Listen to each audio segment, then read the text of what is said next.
আসসালামু আলাইকুম। আবারও হাজির হলাম আপনাদের মাঝে নতুন আরেকটি ভিডিও নিয়ে। আপনারা দেখতে পাচ্ছেন আমাদের সামনে একটি এইচপি ব্র্যান্ডের মনিটর আছে এবং এটি একটি 19 ইঞ্চি মনিটর। সমস্যাটি হলো প্যানেলে কি সমস্যা সে বিষয়ে বিস্তারিত দেখাবো, আর সমাধান কিভাবে করতে হবে সেটাও দেখাবো ইনশাল্লাহ। আমাদের ভিডিও জুড়ে সঙ্গে থাকুন, ফুল ভিডিওটি দেখুন এবং আমাদের এই সমস্যা সম্পর্কে জেনে এবং সমাধান করা শিখে নিন। তো সর্বপ্রথম আমরা দেখে নিই আমাদের এখানে যে মনিটরটি আছে সেটা মডেল কত। আমরা দেখতে পাচ্ছি এইচপি এলবি 1911। তো এটা মূলত হচ্ছে একটি এলইডি প্যানেল। হ্যাঁ, এলসিডি প্যানেল না, এলইডি প্যানেলই হওয়ার কথা। হ্যাঁ, এলইডি প্যানেল। তো এটা সমস্যা কি আমরা আবার একটু দেখি। আমরা মাউস একটু কাটসাট নাড়ালে কি হয়, আমরা পাওয়ারটি আরেকবার অফ করব। এখানে আমাদের পাওয়ার এখানে অফ হয়েছে, আমরা অন করব। খুব সুন্দর একটু খেয়াল করলে আশা করি রেজাল্ট চলে আসবে। দেখুন সবকিছু কিন্তু লেখা আসলো, এসপিও লেখা আসলো, কিন্তু সব স্লো। আমরা মাউস আবারও ক্লিক করি, দেখি কি আসে। দেখুন সবকিছু আসে কিন্তু সবকিছু স্লো। তো এটাকে বলে আমরা মাউসে প্যানেল স্লো। দেখুন সবকিছু আসতেছে স্লো, দেখতে পাচ্ছেন তো সব স্লো। তো আমরা এটাকে বলে হলো প্যানেল স্লো প্যানেল। তো এই ধরনের ভিডিও আমরা যদিও এর আগে দিয়েছি, আবার নতুন করে একটি ভিডিও দিচ্ছি আপনাদেরকে। তো চলুন এসপিতে কি প্যানেল ব্যবহার করা আছে এবং সমাধান কিভাবে করি সেই বিষয়গুলো একটু দেখার চেষ্টা করি। তো এখানে আছে হচ্ছে শুধুমাত্র পাওয়ার এবং বিজিএ। তাহলে খুলতে হলে আমাদের সব স্ক্রুগুলো খুলতে হবে, এটাই স্বাভাবিক। স্ক্রু না খুললে খোলা যাবে না। 4টা স্ক্রু এখানে, পাশাপাশি এখানে একটা স্ক্রু। এগুলো সবকিছু খুলে দেখি, চলুন সঙ্গে থাকুন। স্ক্রু খোলা হয়েছে, ভিতরে কি অবস্থা, একেবারেই চকচকা দেখতে পাচ্ছেন আপনারা। তো এখানে যে প্যানেলটি ব্যবহার করেছে এটি বই প্যানেল। কিভাবে বুঝবেন, এগুলো সব খুলতে হবে। আমরা যেহেতু প্যানেল কাজ করবো তার অর্থ হচ্ছে আমাদের সবকিছুই খুলতে হবে। তো আপনারা দেখতে পাচ্ছেন এটা একটি এলইডি প্যানেল, আর বলতেছি হচ্ছে এটা প্যানেলটি হলো বই প্যানেল। সেটা খুলতে হলে আমাদের এই পার্টটি টোটালি ওপেন করতে হবে। তো আমরা এগুলো খুলে নিই ইনশাল্লাহ, সব খুলে তারপর দেখি। এই হলো সবকিছু খুলে ফেলছি আমরা এখান থেকে। আমরা বই প্যানেল বলেছি, দেখুন এই যে লেখা BOE। হ্যাঁ, আমরা এটাকে বই প্যানেল বলে থাকি, এটা বই প্যানেল হিসেবে সবাই চিনে। তো আমাদের যেহেতু প্যানেলে কাজ করতে হবে, আমাদের এই সাইডটি ওপেন করতে হবে। আমাদের টোটাল ফ্রেমটাই খুলতে হবে, আর টোটাল ফ্রেম খুলতে হলে আসলে পুরো পার্টই খুলে ফেলতে হবে। আর খুব শর্টকাটে আমরা আসলে আজকে এই কাজটি দেখাবো, আশা করবো আমাদের সঙ্গে থাকবেন। খুব শর্টকাটে, ঠিক আছে। তো এগুলো সব খুলে নিই। সবকিছু খুলে আবার নতুন করে আমরা সবকিছু কানেকশন করেছি। আপনারা দেখতে পাচ্ছেন আমাদের এখানে যে সাইড ফ্রেমটি থাকে সেটাও খুলে নিয়েছি। আমরা একটু গ্লাসে দেখার চেষ্টা করি সমস্যাটা এই মুহূর্তে কি অবস্থা আছে, এরপর আমরা সমাধানে যাব।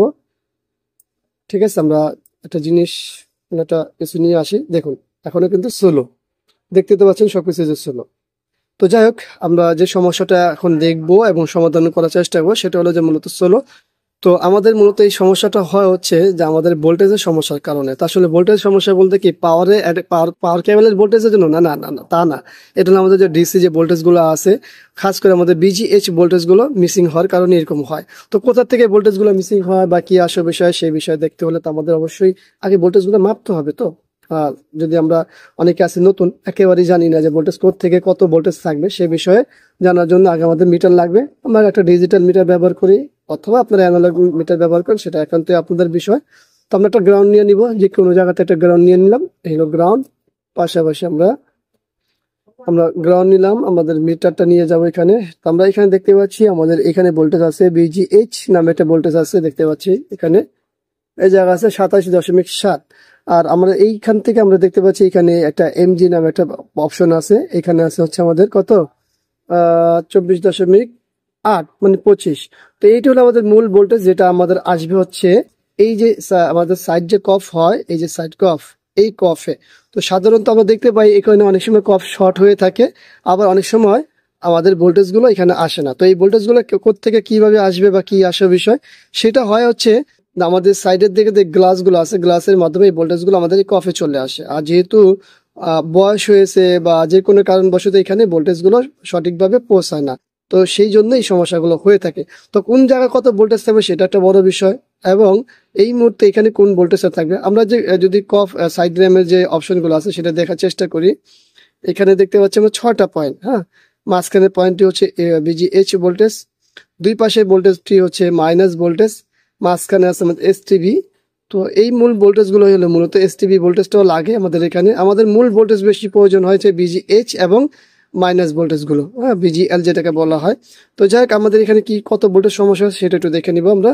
তো আমরা এখানে কিছুটা এই যে আমাদের কাটারের ব্যবহার করতে হবে, এই ধরনের কাটার ব্যবহার করতে হবে। এখানে হালকা করে ছুলে নিতে হবে কিন্তু খুব সাবধান, কোনোভাবে যাতে এখানে টান না লাগে। তো আমরা গ্রাউন্ড আমাদের আছেই দেখতে পাচ্ছি। আমরা আবারও এখানে চলে যাব আমাদের। তো আমরা এখানে দেখি কত ভোল্টেজ আছে আমাদের, দেখতে পাচ্ছি আমাদের কফে সাইড ড্যামে কত চলে আসে দেখি। দেখুন এখানে দেখাচ্ছে -3, যেখানে আমাদের হাই ভোল্টেজটি থাকার কথা এই জায়গায়। তো এই পয়েন্টে যদি আমাদের হাই ভোল্টেজটা চলে আসে তাহলে আমাদের মূল কাজ হয়ে যাবে। আর এখানে কি দেখতে পাচ্ছি, ওই যে এক এক সময় এক এক রকমের এখন সাদা হয়ে গেছে, দাগ আসতেছে। তো যাই হোক, আমরা কি করবো এখন এই মুহূর্তে, এখানে একটা জাম্পার ব্যবহার করবো। তো এই জাম্পারটা খুবই গুরুত্বপূর্ণ। তো আমরা জাম্পারটি ব্যবহার করি, তারপর দেখাই। আবারও পার্ট দিয়েছি এবং এখানে একটি দেখতে পাচ্ছেন কয়েল লাগিয়েছি। আমাদের এখানে অন করা হয়েছে, ডিসপ্লে অতটুকু আসে, এখানে কিছুই দেখা যাচ্ছে কি দেখি আমরা আগে একটু দেখে নি কি আসে। দেখুন স্পষ্টই দেখা গেল নিউ ল্যাপটপ টুলস কি হলো পাওয়ার। হ্যাঁ, আমাদের মূল কাজ হয়ে গেছে, একেবারে স্পষ্ট দেখতে পাচ্ছেন। তো আগে তো সব সোলো আসতো, সোলো আগে কিন্তু সবকিছু সোলো আসতো। তো আমরা একটু দেখে নিই আগে এখানে কত ভোল্টেজ আমাদের আসে। দেখুন জাস্ট আমরা এই কয়েল তার দিয়ে এটা টেনে দিয়েছি। আমরা এখান থেকে একটু জাস্ট আমাদের সবকিছু নাড়াচাড়া করি, দেখুন কি স্পিডে স্বাভাবিকভাবে হচ্ছে, দেখছেন। আগে সব স্লো ছিল, এখন সব ফাস্ট হয়ে গেছে, দেখুন। তো আমরা এটা ফিটিং করি, ফিটিং করে ফাইনালি একবার দেখবো।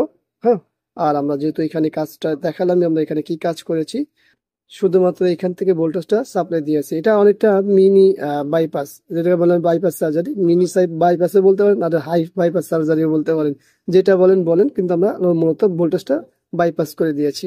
তো চলুন এটা ফিটিং করি। আলহামদুলিল্লাহ আমাদের মোটরটি ফিটিং করা হয়েছে। আমরা মোটর ফিটিং করে আমরা চালাচ্ছি, দেখছি আর কোনো সমস্যা করে কিনা। কিন্তু আমরা এর আগে কি দেখতে পেয়েছিলাম, পাওয়ারটি অফ করে একবার অন করে দেখাই। পাওয়ার অফ, অন করি। হ্যাঁ, অন করার পরে কি হয় দেখুন আপনারা সকলে, এই তো চলে আসলো, আর কোনো সমস্যা আপনারা দেখতে পাচ্ছি না। তখন কিন্তু অফ করে অন করলে এই লেখাটা আসতে খুব স্লো, এবং আমাদের এই যে মাউসের যে লেফট সাইড হোক অথবা কোনো বার ওপেন করা হোক, তখন স্লো আসতো, সবকিছুই স্লো আসতো। এখন কিন্তু আমাদের মূল স্লো বন্ধ হয়ে গেছে। তো এটা আমরা বলি যে প্যানেলের সমস্যা, এটা স্লো কেস বলে থাকি। তো এই সমস্যাগুলো সমাধান কিভাবে করে আমরা আপনারা ভিডিওর মাধ্যমে দেখালাম আপনাদেরকে। আশা করি এই ভিডিওটি আপনাদের ভালো লাগবে। ভিডিওটি ভালো লাগলে লাইক কমেন্ট শেয়ার অবশ্যই অবশ্যই আমাদের চ্যানেলটি সাবস্ক্রাইব করবেন, পাশে থাকা বেল বাটন চাপ দিয়ে রাখবেন। যে কোনো বিষয়ে আমাদের সাথে যোগাযোগ করুন, নিচে দেওয়া নাম্বারে হোয়াটসঅ্যাপ, ইমো, টেলিগ্রামে যোগাযোগ করতে পারেন। তো সবাইকে ধন্যবাদ জানাচ্ছি। আল্লাহ হাফেজ, আসসালামু আলাইকুম রহমতুল্লাহি ওয়া বারাকাতুহু।